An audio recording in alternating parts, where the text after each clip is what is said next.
નમસ્કાર, મંતવ્ય ન્યૂઝમાં આપનું સ્વાગત છે અને હું છું આપની સાથે હિરલ। નજર કરીએ મહત્વના સમાચાર પર। ભારત અને પાકિસ્તાનના અધિકારીઓ વચ્ચે ફ્લેગ મીટિંગ।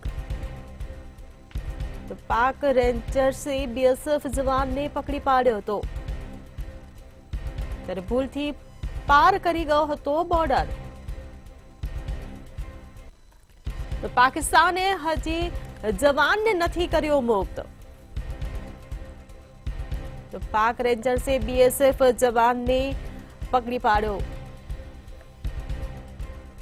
તો મહત્વના સમાચાર સામે આવી રહ્યા છે। ભારત અને પાકિસ્તાનના અધિકારીઓ વચ્ચે ફ્લેગ મીટિંગ। તો પાક રેન્જર્સે બીએસએફ જવાનને પકડી પાડ્યો હતો, તેને લઈને આ મીટિંગ યોજાઈ રહી છે। ભૂલથી પાર કરી ગયો હતો બોર્ડર, ત્યારે પાકિસ્તાને હજી જવાનને મુક્ત કર્યો નથી।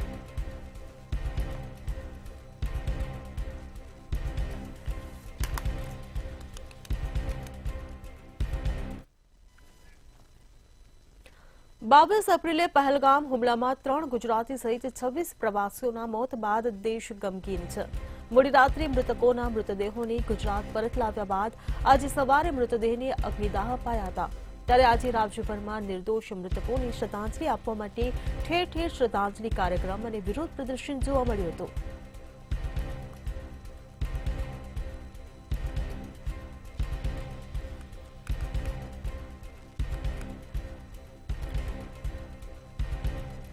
તો સવારે મૃતદેહને અગ્નિદાહ અપાયા। અંતિમ યાત્રામાં સમગ્ર ગુજરાત હિબકે ચડ્યો। તો ઠેર ઠેર શ્રદ્ધાંજલિ કાર્યક્રમ યોજવામાં આવ્યા। તો પહેલગામ હુમલામાં 3 ગુજરાતીઓના મોત થયા હતા, ત્યારે ગુજરાતમાં ઠેર ઠેર તેઓને શ્રદ્ધાંજલિ આપવાનો કાર્યક્રમ યોજાયો। સવારે મૃતદેહને અગ્નિદાહ આપવામાં આવ્યા, તો ઠેર ઠેર વિરોધ પ્રદર્શન પણ જોવા મળ્યું, ત્યારે અંતિમ યાત્રામાં સમગ્ર ગુજરાત હિબકે ચડ્યો। ભીની આંખે મૃતકોને શ્રદ્ધાંજલિ આપવામાં આવી, ત્યારે એબીવીપીએ પાકિસ્તાનનું પૂતળું બાળ્યું। તો એબીવીપીએ પાકિસ્તાનનું પૂતળું બાળીને વિરોધ દર્શાવ્યો। પહેલગામમાં હુમલામાં 3 ગુજરાતીઓના મોત થયા, જેને લઈને સમગ્ર ગુજરાતમાં આક્રોશ જોવા મળી રહ્યો છે। જમ્મુ કાશ્મીરમાં થયેલા આતંકી હુમલાની અંદર 3 ગુજરાતના નિર્દોષ નાગરિકોના મૃત્યુ થયા છે, જેના કારણે આજે આખું ગુજરાત હિબકે ચડ્યું છે। આજે ત્રણેયની અંતિમ યાત્રા કાઢવામાં આવી હતી। તો બીજી તરફ ગુજરાતમાં ઠેર ઠેર વિવિધ એસોસિએશન અને વિવિધ સમાજો દ્વારા શ્રદ્ધાંજલિ કાર્યક્રમો પણ આયોજિત કરવામાં આવ્યા હતા।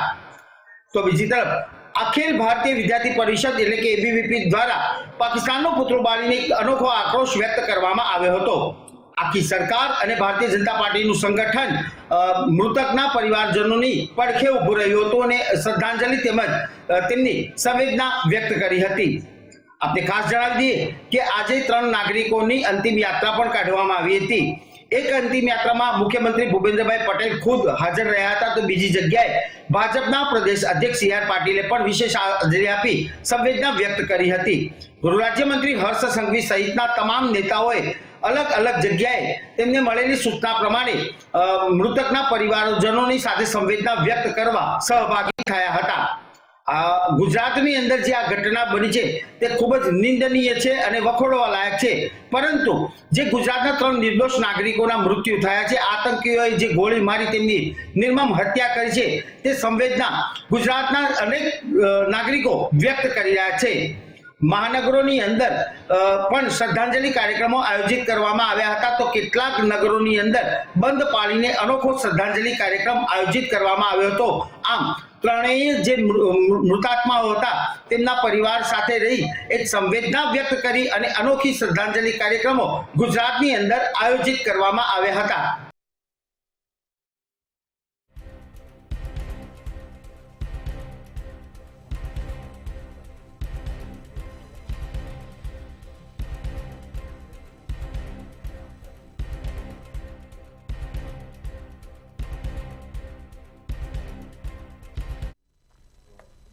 ભાવનગરના પિતા પુત્ર યતીશ પરમાર અને સ્મિત પરમાર જમ્મુ કાશ્મીરમાં આતંકી હુમલામાં મોતને ભેટ્યા હતા, જેમના પાર્થિવ દેહને રાત્રિના ભાવનગર લાવી સલટી હોસ્પિટલ ખાતે રાખ્યા બાદ સવારે 7 વાગે ઘરે લાવતા પરિવારજનોનું હૈયાફાટ રુદનના દ્રશ્યો સર્જ્યા હતા. રાજ્યના મુખ્યમંત્રી સવારે 8 કલાકે શ્રદ્ધાંજલિ પાઠવવા તેમના ઘરે પહોંચ્યા હતા. પરિવારને સાંત્વના સાથે મૃતકોને શ્રદ્ધાંજલિ પાઠવી હતી. ત્યારબાદ પિતા પુત્રની અંતિમ વિધિ કરવામાં આવી હતી.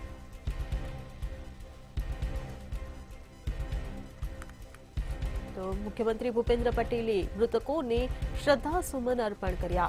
પરિવારને સાંત્વના સાથે શ્રદ્ધાંજલિ પાઠવી. ભાવનગરના પિતા પુત્રનું કાશ્મીરના હુમલામાં મોત નીપજ્યું હતું, ત્યારે તેમના મૃતદેહને ભાવનગર પરત લાવવામાં આવ્યા. 7 વાગે ઘરે લાવતા પરિવારજનો દ્વારા હૈયાફાટ રુદન કરવામાં આવ્યું.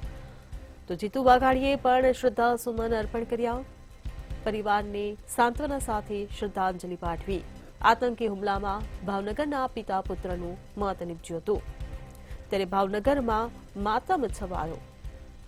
તો દેહને ભાવનગર લાવી સલટી હોસ્પિટલ ખાતે રખાયા હતા. 7 વાગે ઘરે લાવતા પરિજનોનું હૈયાફાટ રુદન.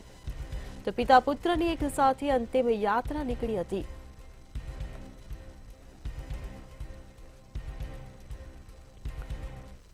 સંવાદદાતા હિરેન ચૌહાણ આપણી સાથે ભાવનગરથી લાઈવ જોડાઈ ગયા છે. જી હિરેન, આજે ભાવનગરમાં જે જમ્મુ કાશ્મીરના પહેલગામમાં જે આતંકી હુમલો થયો હતો તેમાં જે પિતા પુત્રનું જે મોત નીપજ્યું હતું, ત્યારે આજે તેમને અંતિમ સંસ્કાર કરવામાં આવ્યા. મુખ્યમંત્રી ભૂપેન્દ્ર પટેલે પણ તેમને શ્રદ્ધાંજલિ પાઠવી છે. વધુ શું વિગતો? જી ચોક્કસ. જે જમ્મુ કાશ્મીર પહેલગામની અંદર જે આતંકી તેમાં 27 લોકોના મૃત્યુ પામ્યા હતા, જેમાં ગુજરાતના 3 લોકોના મૃત્યુ પામ્યા છે, જેમાં ભાવનગરના પિતા પુત્રના પણ મોત છે. સમગ્ર જે કહી શકાય કે લોકો જે મૃત્યુ પામ્યા છે તેમાં 20 લોકોનો સમૂહ છે તે જમ્મુ કાશ્મીર ગયો હતો. તેમાંથી જે કાળિયાબીરમાં રહેતા યતીશ પરમાર, સ્મિત પરમાર અને કાજલ પરમાર તે પરિવાર પણ ગયો હતો, ને ત્યાં અગાઉ તે લોકો ત્યારે ફરવા ગયા હતા ત્યારે આતંકવાદી હુમલાઓની ઝપટમાં આવ્યા હતા, જેમાં પિતા યતીશ પરમાર અને પુત્ર સ્મિત પરમારનું મૃત્યુ નીપજ્યું હતું. આ બંનેના શબને બાય એર અમદાવાદ લાવવામાં આવ્યા હતા, ત્યારથી ભાવનગર લાવવામાં આવ્યા હતા. મોડી રાત્રે બંને જે પિતા પુત્રના શબ છે તે ભાવનગર સલટી હોસ્પિટલ ખાતે રાખવામાં આવ્યા હતા, અને વહેલી સવારે 7 વાગે બંનેના શબને તેમના ઘર પાસે ઘરે લાવવામાં આવ્યા હતા. અંતિમ યાત્રાની અંદર રાજ્યના મુખ્યમંત્રી સીએમ ભૂપેન્દ્ર પટેલ પણ હાજર રહ્યા હતા. સાથે જ કુંવરજી બાવળિયા, જીતુભાઈ વાઘાણી, કેન્દ્રીય મંત્રી નીમુબેન બાંભણિયા સહિતના રાજકીય આગેવાનો પણ જે એમની યાત્રામાં ઉપસ્થિત રહ્યા હતા. તેમજ સીએમએ જે મૃતકજન છે તેમના પરિવારને સમર્થન પાઠવ્યું હતું. સાથે જ પરિવાર દ્વારા ન્યાયની પણ માંગણી કરવામાં આવી હતી કે જે લોકોએ આવું સઘન કૃત્ય કર્યું છે તેમને કડકમાં કડક સજા મળવી જોઈએ, અને જે રીતના આતંકવાદી હુમલો થયો છે તે લોકોને જે રીતના તેમનો હુમલો થયો તેની જ ભાષાની અંદર તેમને સજા મળવી જોઈએ તેવી પણ પરિવાર દ્વારા માંગણી કરવામાં આવી હતી.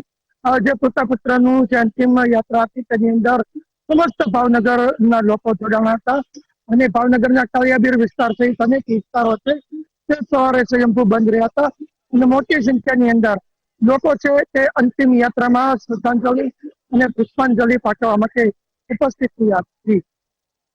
સમગ્ર માહિતી બદલ આભાર.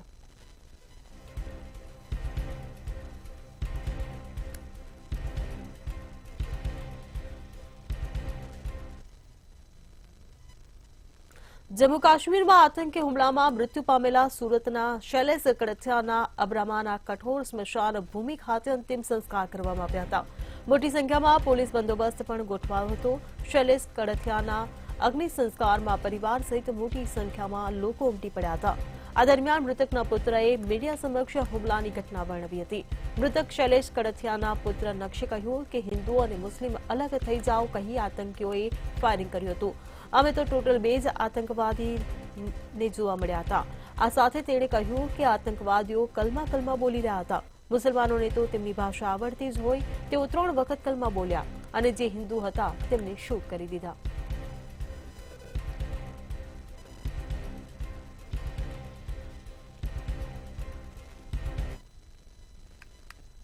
આતંકવાદી હુમલાની અંદર 3 ગુજરાતીઓના મોત થયા હતા, જેમાંથી ભાવનગરના પિતા પુત્ર અને સુરતના શૈલેષ કરથિયાનું મોત સામે આવ્યું હતું। જે બાદ તેમના મૃતદેહને તંત્ર દ્વારા તૈયારીઓ કરીને તેમના પરિવાર પાસે મોકલી આપવામાં આવ્યા હતા। વિમાન મારફતે ભાવનગરમાં પિતા પુત્રનો મૃતદેહ અને સુરત ખાતે શૈલેષ કરથિયાનો મૃતદેહ મોકલી આપવામાં આવ્યો હતો। અને ત્યારબાદ તેમની અંતિમ સંસ્કાર જે છે કરવામાં આવી હતી। તેમની અંતિમ યાત્રાની અંદર મોટી સંખ્યામાં લોકો જોડાયા હતા, સંબંધીઓ સાથે રાજનેતાઓ પણ જોવા મળ્યા હતા। કેન્દ્રીય જળશક્તિ મંત્રી CR પાટીલ પણ આ અંતિમ સંસ્કાર પહેલા અંતિમ યાત્રા જે નીકળી હતી એમાં જોવા મળ્યા હતા। સાથે જ ગૃહ રાજ્યમંત્રી હર્ષ સંઘવી પણ આ યાત્રામાં જોડાયા હતા અને મંત્રી મુકેશ પટેલ પણ આ અંતિમ યાત્રામાં જોડાયા હતા। ધારાસભ્યો પણ આ યાત્રામાં હાજરી આપી હતી। એટલું જ નહીં, મૃતક શૈલેષભાઈની પત્ની દ્વારા કેન્દ્રીય જળશક્તિ મંત્રી CR પાટીલની ઉપર ક્યાંક આકરા સવાલો સરકારને લઈને પણ કરવામાં આવ્યા હતા કે સિક્યોરિટીનો જે ભાગ હોય છે, સિક્યોરિટીએ કેમ સુરક્ષા વ્યવસ્થાનું ધ્યાન નથી રાખ્યું, એવા કેટલાક સવાલો પણ કર્યા હતા।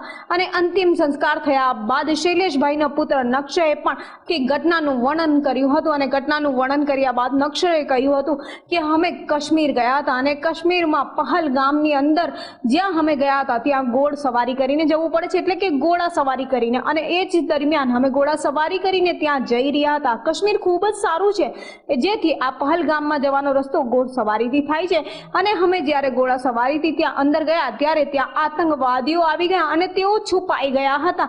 10 જ મિનિટની અંદર આ આતંકવાદીઓ ત્યાં આવી ગયા અને તમામ લોકોને ઘેરી લીધા હતા। 2 આતંકવાદીઓને નક્ષે જોયા હતા, એવું સ્પષ્ટ નક્ષનું કેવું હતું। અને ત્યારબાદ ત્યાં ફાયરિંગ ચાલુ થઈ ગયું હતું। ફાયરિંગ થયા બાદ નક્ષની માતા દ્વારા નક્ષને ઘોડા પર બેસાડી દેવામાં આવ્યો હતો અને પોતે માતા અને જે પુત્રી છે, નક્ષની જે બહેન છે, બંને પગપાળા ત્યાંથી નીકળી ગયા હતા। જોકે નક્ષનું કહેવું હતું કે તેની માતા તેના પિતાને છોડવા માંગતી નહીં હતી, જોકે ફાયરિંગમાં એના પિતાનું મોત નીપજ્યું હતું, પણ નક્ષ અને તેની બહેન માટે તેની માતાએ ત્યાંથી નીકળી જવું પડ્યું હતું, નક્ષ અને એની બહેનને લઈને। અને ત્યારબાદ જે લોકો છે ત્યાં 20 થી 30 જેટલા લોકો હાજર હોવાનું પણ આ નાના અમથા નક્ષે જણાવ્યું હતું। આશ્ચર્યની વાત એ થાય છે કે આર્મીના જવાનો ત્યાં જ નીચે તૈનાત હતા, એવું સ્પષ્ટ નક્ષની માતાનું પણ કહેવું છે કે સુરક્ષા વ્યવસ્થાને લઈને આટલી મોટી ચૂક થઈ છે કે ગુજરાતીઓના મોત થઈ ગયા છે। આકરા પ્રહારો પણ તેમના દ્વારા જે સવાલો છે એના વરસાદ કરવામાં આવ્યો હતો। હવે જોવું એ રહ્યું કે તંત્ર દ્વારા શું ખરેખર ન્યાય આપવામાં આવે છે ખરી, કે માત્ર 2-4 દિવસની મોટી વાતો કરવામાં આવે છે, એવું સ્પષ્ટ તેમના પરિવાર દ્વારા કહેવામાં આવી રહ્યું છે।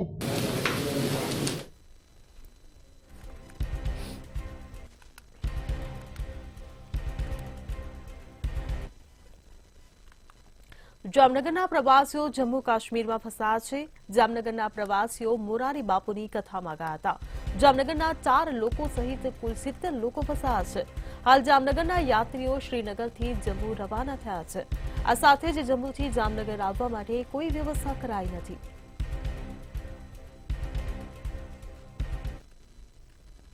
જી ચોક્કસ, જમ્મુ કાશ્મીરમાં જે પ્રકારનો એટેક થયો છે, 27 જેટલા લોકોના મોત નીપજ્યા છે, જેમાં મોરારી બાપુની કથા ચાલી રહી છે। જામનગરમાંથી 70 જેટલા લોકો આ કથામાં ગયા હતા અને કથામાંથી પરત ફરી રહ્યા છે। ઉલ્લેખનીય છે કે મંતવ્યની ટીમ દ્વારા આજરોજ તેમના પરિવારજનોની મુલાકાત લેવામાં આવી હતી અને પરિવારજનો જે પ્રકારે જણાવી રહ્યા છે કે તેઓ શ્રીનગર સુધી પહોંચ્યા છે, તેમની સાથે વિડીયો કોલિંગ વાત કરી છે અને સમગ્ર દેશમાં પહેલગામ એટેકને લઈને આક્રોશ જોવા મળી રહ્યો છે। ત્યારે જામનગરના 70 જે લોકો છે તે મોરારી બાપુની કથામાં ગયા હતા અને આતંકવાદી હુમલો થયો છે, ત્યારે આતંકવાદી હુમલાને લઈને આ કથા તાત્કાલિક બંધ કરવામાં આવી છે અને કથામાંથી તેઓ હાલ પરત ફરી રહ્યા છે। ત્યારે જામનગરમાં સરલાબેન આવાસ પાસે રહેતા રાવલ પરિવારના પતિ પત્ની તેઓ મોરારી બાપુની કથામાં ગયા હતા અને કથામાંથી તેઓ પરત ફરી રહ્યા છે। જોકે ત્યાં પણ ટ્રાફિકની સમસ્યા છે, તેમજ જે પ્રકારે સુરક્ષા એજન્સીઓ દ્વારા સતત ચેકિંગ કરવામાં આવી રહ્યું છે, જેના કારણે તેઓ પરેશાન બન્યા છે। હાલ તેઓ પરિવારજનો સાથે વિડીયો કોલિંગ વાત કરી છે અને તેઓ શ્રીનગર સુધી પહોંચ્યા છે। શ્રીનગરથી જામનગર આવવા માટેની શું વ્યવસ્થા છે તે વિશે તેઓને હજુ સુધી કોઈ ખ્યાલ નથી અને પરિવારજનો માંગ કરી રહ્યા છે કે તેઓ તાત્કાલિક જે શ્રીનગરથી અને જામનગર સુધીની રાજ્ય સરકાર તેના માટે આવવા માટેની વ્યવસ્થા કરવી જોઈએ।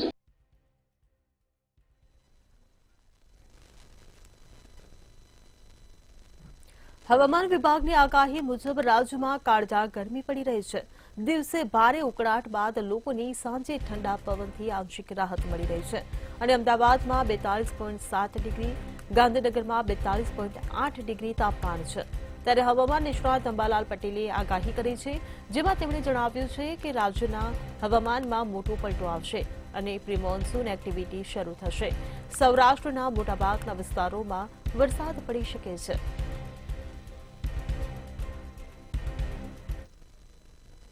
જે ચોક્કસપણે કહી શકાય કે હવામાન વિભાગ દ્વારા જે આગાહી આપવામાં આવી છે, રાજ્યમાં કાળઝાળ ગરમીનો પ્રકોપ છે તે વધી રહ્યો છે અને ભૂક્કા કાઢશે હવે ગરમી તેવી પણ શક્યતા છે, કારણ કે આ તાપમાનનો પારો જે છે તે ગગડ્યો છે.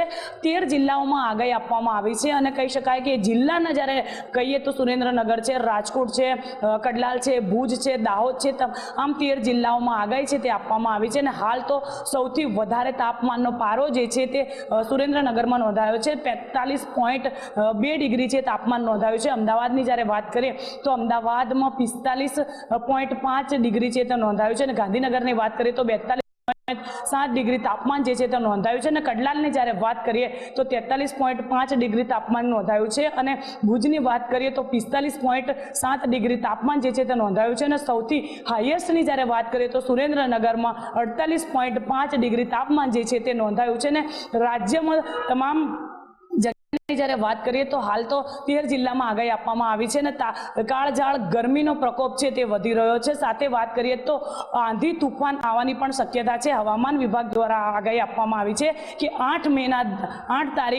મેના દિવસે જ્યારે હવામાન વિભાગ દ્વારા જે આગાહી આપવામાં આવી છે, 8 મે આંધી તુફાન અને વરસાદની આગાહી છે તે પણ આપવામાં આવી છે. પણ હાલ તો કહી શકાય કે રાજ્યમાં તમામ જગ્યાએ ગરમીની આગાહી છે તે કરવામાં આવી છે અને પ્રકોપ વધી રહ્યો છે. ભૂક્કા કાઢશે ગરમી અને હવામાન વિભાગ દ્વારા જે આગાહી છે તે પણ આપવામાં આવી છે. જે પ્રમાણે વાત કરાય તો લોકોએ બહાર નીકળવાનું પણ ટાળવું જોઈએ. આવી ભૂક્કા કાઢે ગરમીમાં લોકો લથપથ થઈ રહ્યા છે પસીનાથી. પણ સવારની જ્યારે વાત કરીએ તો સવારમાં થોડું ઠંડક લાગતું હોય છે અને જ્યારે બપોરમાં ભૂક્કા કાઢે તેવી ગરમીનો પણ તેમના પણ પ્રકોપ છે તે વધતો હોય છે. સાથે સાથે વાત કરીએ તો ગરમીમાં લોકોએ ઠંડા પાણી પીવા જોઈએ, છાશ પીવી જોઈએ, ઠંડાનો ઉપયોગ કરવો જોઈએ અને ઠંડકમાં જ રહેવું જોઈએ. બહાર ન કામ હોય તો બહાર પણ નીકળવાનું ટાળવું જોઈએ અને ખાસ કરીને નાના બાળકોને ગરમીના કારણે બહાર નીકળવાનું ટાળવું જોઈએ અને સિટીઝનોને પણ બહાર નીકળવાનું પણ ટાળવું જોઈએ. હવામાન વિભાગ દ્વારા જે આગાહી આપવામાં આવી છે કે હાલ તો તમામ જગ્યાએ ગરમીનો પ્રકોપ છે તે વધી રહ્યો છે અને કાળઝાળ ગરમી જે છે તે વધી રહી છે અને ભૂક્કા કાઢશે હવે ગરમીજી.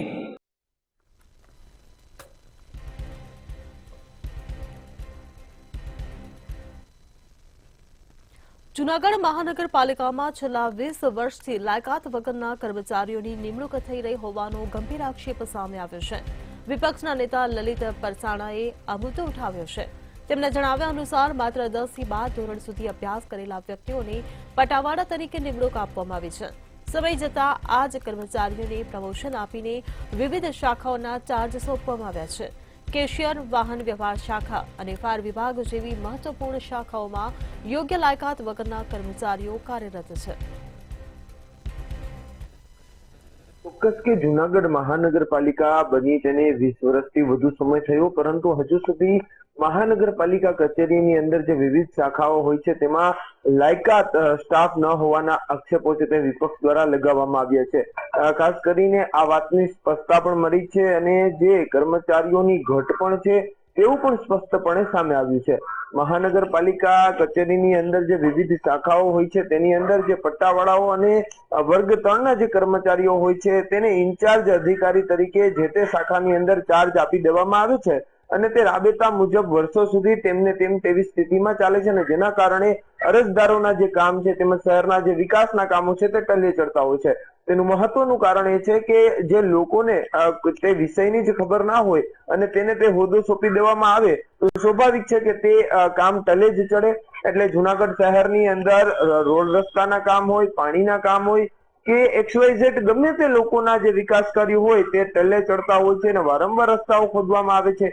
તેનું કારણ સ્પષ્ટ થયું છે કે જુનાગઢ મહાનગરપાલિકાની પાસે આવડત ધરાવતા એટલે કે ક્વોલિફાઈડ સ્ટાફ નથી ને જેના કારણે આ સ્થિતિનું નિર્માણ થાય છે. વિપક્ષે સવાલ ઉઠાવ્યો છે અને કહ્યું છે માત્ર 10 થી 12 પાસ ધોરણ અભ્યાસના કેટલાક વ્યક્તિઓ જે પટ્ટાવાળા તરીકે નિમણૂક આપવામાં આવી હતી ને તેને ઇન્ચાર્જ અધિકારી તરીકે જે તે શાખામાં ચાર્જ સોંપી દેવામાં આવ્યો છે. આ મામલે જુનાગઢના સ્ટેન્ડિંગ ચેરમેન છે તેમના દ્વારા કહેવામાં આવ્યું છે કે 132 જેટલા લાયકાત ધરાવતા ઉમેદવારોની પરીક્ષા છે તે લેવામાં આવી હતી. ટૂંક જ સમયની અંદર આ જે લોકોની પરીક્ષા લેવાય છે અને તેમને નિમણૂક પત્ર છે તે આપવાના બાકી છે. નિમણૂક પત્ર આપ્યા બાદ તેમને ફરજ પર લેવામાં આવશે.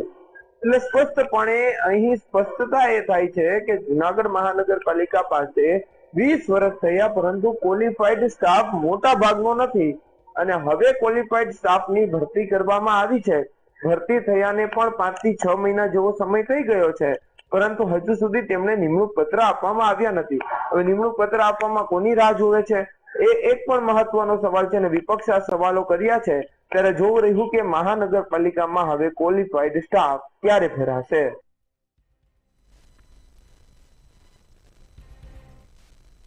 કચ્છ જિલ્લામાં બોગસ દસ્તાવેજથી બેંક ખાતા ખોલાવનાર ઝડપાનો મામલો સામે આવ્યો છે.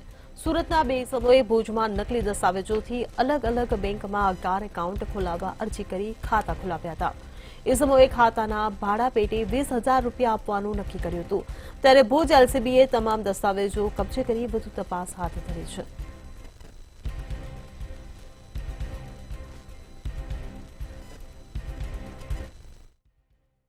ભુજમાં બોગસ દસ્તાવેજના આધારે બેંકોમાં ખાતા ખોલાવવા માટે સુરતથી આવેલા જે 2 શખ્સો છે તેમને ભુજ એલસીબીએ દબોચી લીધા છે અને 2 શખ્સો છે તેમના નામ પણ છે તે ખુલવા પામ્યા છે.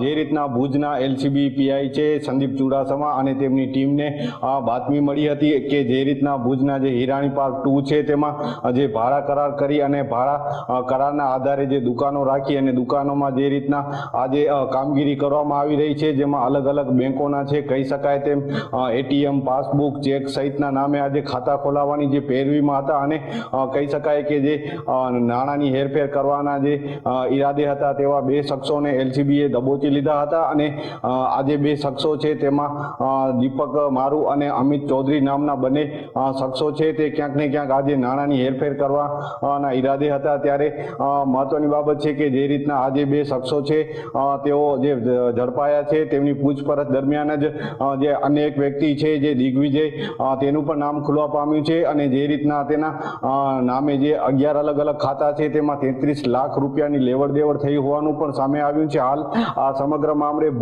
ભુજ એલસીબી છે તે અલગ અલગ રાય છે તે તપાસ હાથ ધરી છે. જી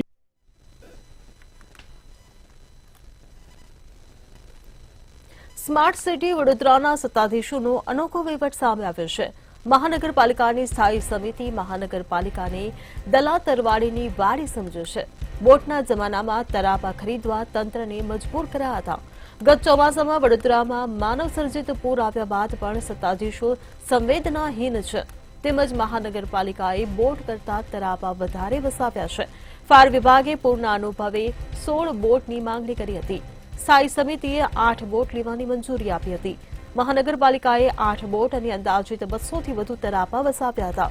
ત્યારે સ્થાયી સમિતિના સભ્યને કમિશન ના મળ્યું હોવાને કારણે બોટ ખરીદીમાં કાપ મૂક્યો હોવાની ચર્ચા છે. સ્થાયી સમિતિમાં થોડા દિવસમાં અન્ય મળતિયાની કંપનીની બોટ ખરીદવાની દરખાસ્ત મંગાવવામાં આવે તેવી પણ શક્યતા છે. વડોદરા મહાનગરપાલિકાની સ્થાયી સમિતિને બંદી બનાવી પોતાના મળતિયાને કોન્ટ્રાક્ટ મળે તે માટે વડોદરા મહાનગરપાલિકાને કેટલાક સ્થાયી સમિતિના સભ્યોએ બનાવી દીધી છે દલા તરવાડીની વાડી. એક બાજુ પ્રધાનમંત્રી બુલેટ ટ્રેનની વાત કરતા હોય, વડોદરા શહેરને સ્માર્ટ સિટી બનાવવાની વાત કરતા હોય અને ગત ચોમાસામાં માનવ સર્જિત પૂર આવ્યું અને એમાં સંસ્કારી નગરજનોને હજારો કરોડ રૂપિયાનું નુકસાન થયું. ત્યારે વડોદરા મહાનગરપાલિકાના કમિશનર અને ફાયર વિભાગ દ્વારા આગામી ચોમાસામાં વડોદરા શહેરમાં પૂર ના આવે ને પૂર આવે તો નાગરિકોને રાહત મળે તે માટે સ્થાયી સમિતિમાં એક દરખાસ્ત મોકલી અને દરખાસ્તમાં 16 બોટ લેવાની વાત કરી, પરંતુ મહાનગરપાલિકાની સ્થાયી સમિતિને બંદી બનાવનાર સ્થાયી સમિતિના સભ્યોએ પોતાના મળતિયા કોન્ટ્રાક્ટરનું આ કામ ન હોવાના કારણે જે ફાયર વિભાગ અને વડોદરા મહાનગરપાલિકાના કમિશનરે 16 બોટની માંગણી કરી હતી તેની જગ્યાએ 8 જ બોટ ખરીદવાની ઠરાવ કર્યો. પરંતુ બીજી બાજુ ભારતીય જનતા પાર્ટીના સ્થાયી સમિતિના સભ્યો કે મુખ્ય હોદ્દેદારો નાગરિકોના વફાદાર રહેવાના બદલે કોન્ટ્રાક્ટરના પગારદાર રહી અને કામ કરી રહ્યા છે.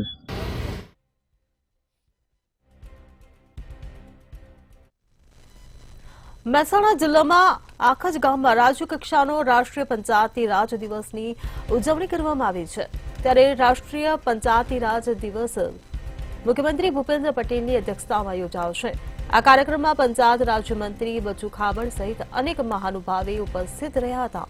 આ કાર્યક્રમમાં ₹27.22 કરોડના 172 વિકાસ કામો ખુલ્લા મુકાયા હતા અને કાશ્મીરના મૃતકોને 2 મિનિટ મૌન પાળી શોકાંજલિ આપવામાં આવી. મહેસાણામાં રાષ્ટ્રીય પંચાયત દિવસની આજે ઉજવણી કરવામાં આવી હતી. આખા જ ગામની અંદર રાષ્ટ્રીય પંચાયત દિવસની ઉજવણી કરવામાં આવી હતી. તેની અંદર સીએમ ભૂપેન્દ્ર પટેલ અને પીએમ નરેન્દ્ર મોદી વર્ચ્યુઅલી જોડાયા હતા અને પંચાયત મંત્રી બચુભાઈ ખાવડ અને આરોગ્ય મંત્રી ઋષિકેશ પટેલ પણ ઉપસ્થિત રહ્યા હતા. ત્યારે જે રાજ્યસભાના સાંસદ મયંકભાઈ નાયક સાથે સાથે લોકસભાના સાંસદ હરિભાઈ પટેલ સાથે જિલ્લાના તમામ ધારાસભ્યો પણ ઉપસ્થિત રહ્યા હતા કાર્યક્રમની અંદર. અને જે આજે રાષ્ટ્રીય પંચાયત દિવસની ઉજવણી ગુજરાતમાં મહેસાણા જિલ્લાના આખા જ ગામમાં કરવામાં આવી હતી અને ગુજરાતના મુખ્યમંત્રી ભૂપેન્દ્ર પટેલની ઉપસ્થિતિમાં રાષ્ટ્રીય પંચાયતની દિવસની ઉજવણી કરવામાં આવી હતી. ત્યારે રાષ્ટ્રીય પંચાયતના દિવસે મુખ્યમંત્રીએ ગુજરાતની વિવિધ ગ્રામ પંચાયતોમાં ₹27.22 કરોડના 172 વિકાસ કામો ઈ લોકાર્પણ અને ઈ ખાતમુહૂર્ત કર્યા હતા. અને ભારતનું હાથ માનવામાં આવતા ગામડાઓમાં પંચાયતોની વિશેષ મહત્વ રહેલું છે અને તેના જ ભાગરૂપે 24 એપ્રિલે રાષ્ટ્રીય પંચાયત દિવસ તરીકે મનાવવામાં આવે છે. અને આખા જ ગામને રાષ્ટ્રીય પંચાયત દિવસમાં ઉજવણીમાં સાથે સાથે જે કહેવાય કે કાશ્મીરના મૃતકોને 2 મિનિટ મૌન પાળીને શોકાંજલિ આપવામાં આવી હતી અને મુખ્યમંત્રી ભૂપેન્દ્ર પટેલે 2 મિનિટ મૌન પડાવી શોકાંજલિ આપવામાં આવી હતી લોકોને. જી